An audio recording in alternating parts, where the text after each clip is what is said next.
अगर हम long term financial security की बात करें और आप अपने पेरेंट्स से बात करेंगे और पूछेंगे कि किस में इन्वेस्टमेंट करना चाहिए, तो उनका एक ही जवाब रहता है, FD, FD and FD.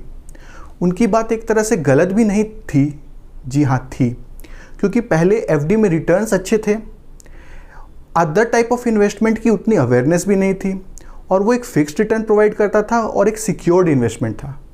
But क्या आज के दौर में भी हमें एफडी में इन्वेस्ट करना चाहिए? अगर नहीं तो हमारे पास क्या ऑप्शंस है जिसमें हम इन्वेस्टमेंट कर सकते हैं? पीपीएफ, एनपीएस, म्यूचुअल फंड या एफडी? तो चलिए हम एक बहुत ही इंटरेस्टिंग एग्जांपल के से समझते हैं कि हमें क्या करना चाहिए। और मुझे लगता है कि इतना प्रैक्टिकल एंड डिटेल एग्जांपल आपने कहीं नहीं देखा होगा। और अगर आपको ये वीडियो अच्छा लगे तो please like, share and subscribe करना ना भूलें।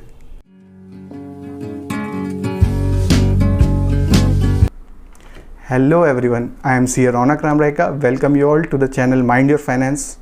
तो स्टार्ट करते हैं आज का topic, fix deposit versus public provident fund versus mutual fund versus NPS, national pension scheme. तो अब आपको अपनी स्क्रीन पे दिख रहा होगा, इस एग्जाम्पल्स में हमने कुछ एजम्पशंस लिए हैं जिसके बेसिस पे हम डिसाइड करेंगे कि कौन सा इन्वेस्टमेंट बेटर है।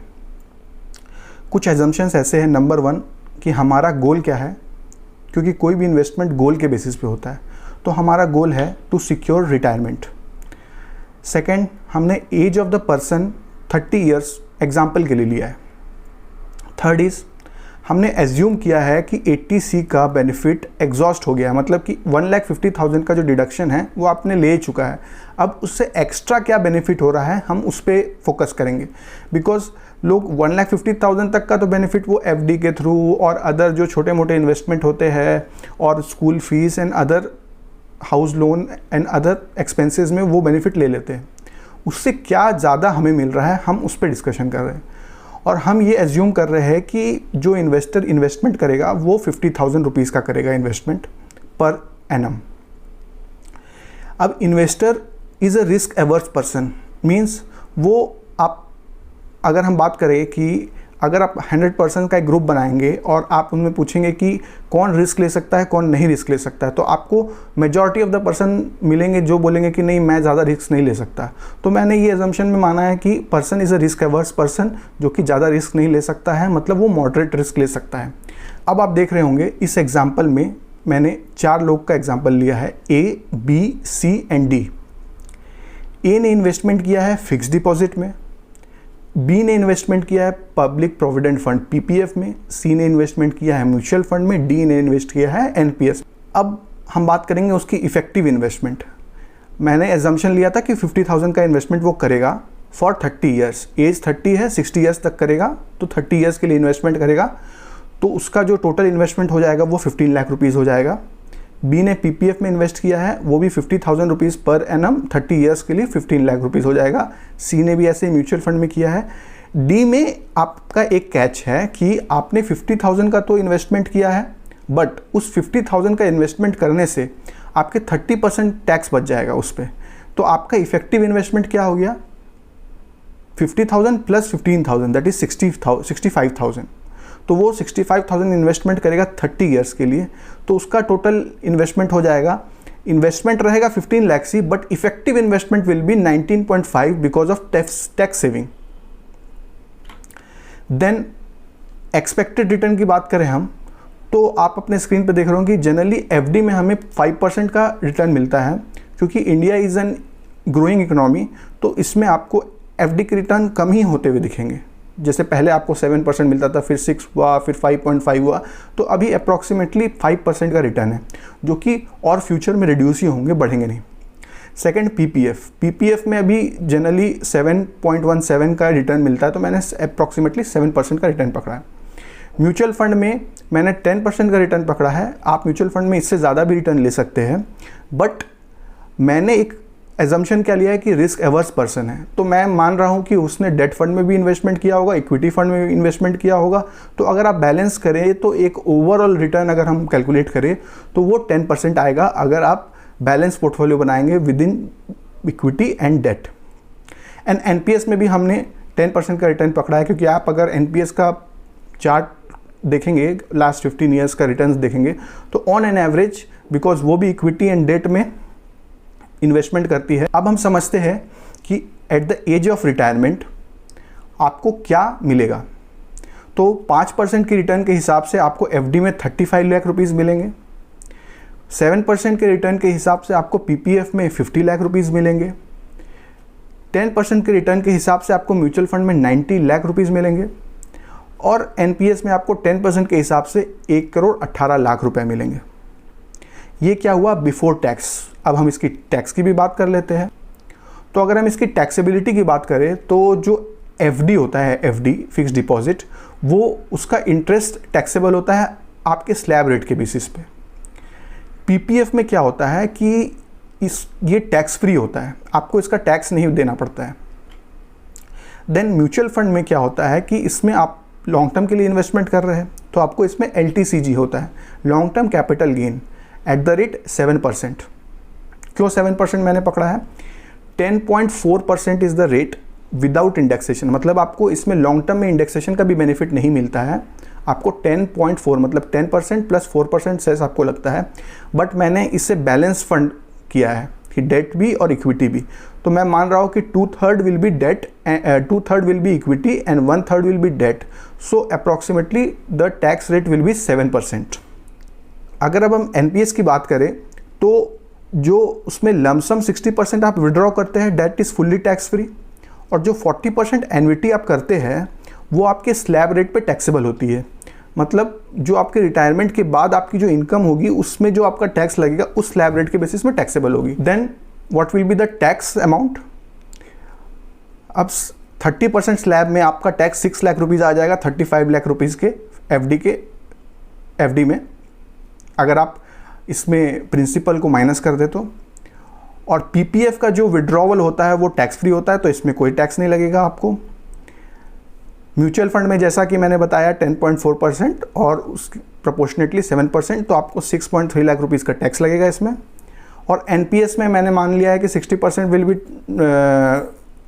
Exactly tax free and 40% after retirement आपका टैक्स तो टैक्स स्लैब में होंगे नहीं, इसलिए मैंने इसको नील पकड़ लिया। अब अगर हम नेट इनकम की बात करें तो नेट इनकम एफडी के केस में क्या होगा? 35 lakh minus 6 lakh that is 29 lakh. PPF के केस में क्या होगा? 50 लाख बिकॉज टैक्स कुछ है नहीं इसमें।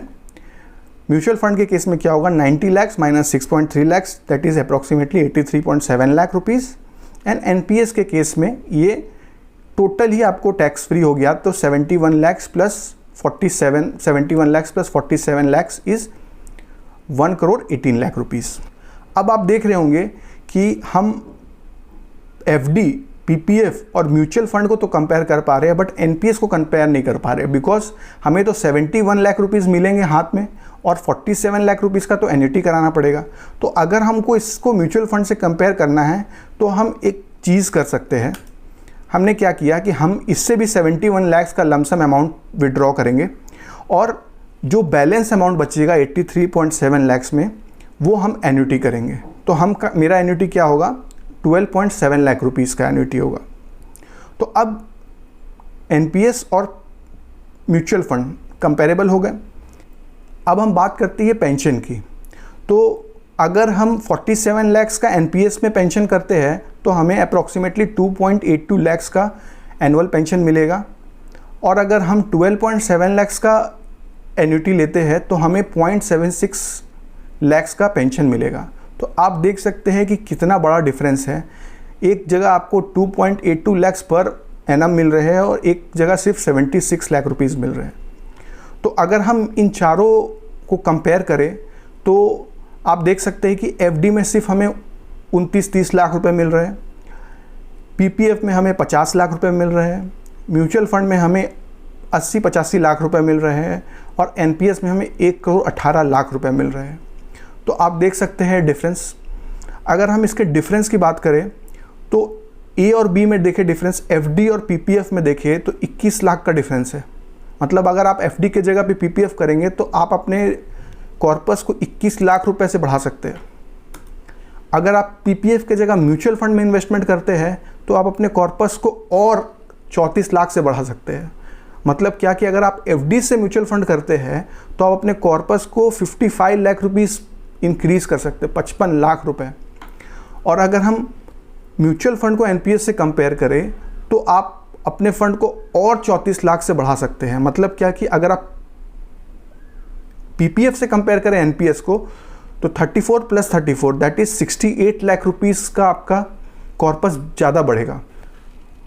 और अगर हम एफडी को एनपीएस से कंपेयर करें तो हमें जो एडिशनल मिल रहा है वो 34 लाख + 34 लाख + 21 लाख मीन्स 89 लाख रुपीस का डिफरेंस, 89 to 90 लाख रुपीस का डिफरेंस। तो अगर आप देखें कि म्यूचुअल फंड और एनपीएस में जो रिटर्न में डिफरेंस आ रहा है that is because of tax saving. जो आप 30% टैक्स सेविंग एवरी ईयर कर रहे हैं उसके वजह से आपको लॉन्ग टर्म में इतना बड़ा डिफरेंस दिख रहा है। तो अगर अब बात हम कंक्लूजन की करें कि किसके लिए कौन सा इन्वेस्टमेंट बेटर रहेगा with a goal of securing long term financial needs, तो अब ये हम एक मैट्रिक्स से समझते हैं।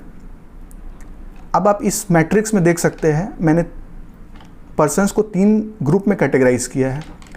एक जो कि टैक्स के लिए लायबल नहीं, जिन्हें कोई टैक्स नहीं देना होता है या फिर वो बहुत लो टैक्स स्लैब में आते हैं दैट इज़ 5%। दूसरे वो कैटेगरी ऑफ पर्सन्स है जो कि 20% या 30% टैक्स स्लैब में आते हैं या उससे भी ज़्यादा रेट के टैक्स स्लैब में आते हैं। Third is the person who is extravagant means जो कि पर्सन बहुत खर्चीला है, जो कि सेविंग करने के नेचर नहीं है जिसका। तो अगर हम पहली की बात करें जो कि टैक्स के लिए लायबल नहीं है उसके लिए best investment will be mutual fund, because यहाँ पे आप टैक्स सेव नहीं कर पा रहे, एक्स्ट्रा टैक्स सेव नहीं कर पा रहे, तो आपका रिटर्न म्यूचुअल फंड में भी लगभग वैसा ही रहेगा। तो अगर आप अपने पैसे को ब्लॉक नहीं करना चाहते हैं ज़्यादा दिन के लिए तो आपके लिए mutual fund will be good.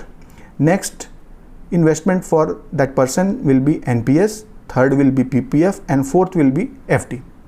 अगर हम दूसरे टाइप ऑफ पर्सन जो कि 20-30% या उससे भी ज़्यादा टैक्स स्लैब में आते हैं उनके लिए बेस्ट इन्वेस्टमेंट रहेगा कि वो एनपीएस में जाए, क्योंकि उन्हें एनुअल टैक्स सेविंग भी अच्छी खासी होगी और उन्हें रिटर्न भी at the age of retirement अच्छा मिलेगा। उनके लिए second preference will be mutual fund, third will be PPF and fourth will be FD. And अगर हम थर्ड पर्सन की बात करें जो कि एक्स्ट्रावेगेंट है, जो खर्चीला है, तो वो उसे एनपीएस में इन्वेस्टमेंट करना चाहिए, क्योंकि वहाँ पैसे एक सर्टेन पीरियड के लिए ब्लॉक हो जाते हैं और कुछ रिस्ट्रिक्शन में ही आप उसे निकाल सकते हैं। तो आप वहाँ पे सेविंग करके अपने रिटायरमेंट को सिक्योर कर सकते हैं। और second suggestion will be PPF, third will be mutual fund and fourth will be FD. मैंने इन इंस्ट्रूमेंट के ऊपर और भी वीडियोस बनाई हैं और मैं बनाऊंगा। अभी म्यूचुअल फंड और एनपीएस के बारे में आप मेरे चैनल पे वीडियोस देख सकते हैं। और अगर आपको ये वीडियो अच्छा लगा हो तो please like, share and subscribe and don't forget to press the bell icon. Thank you.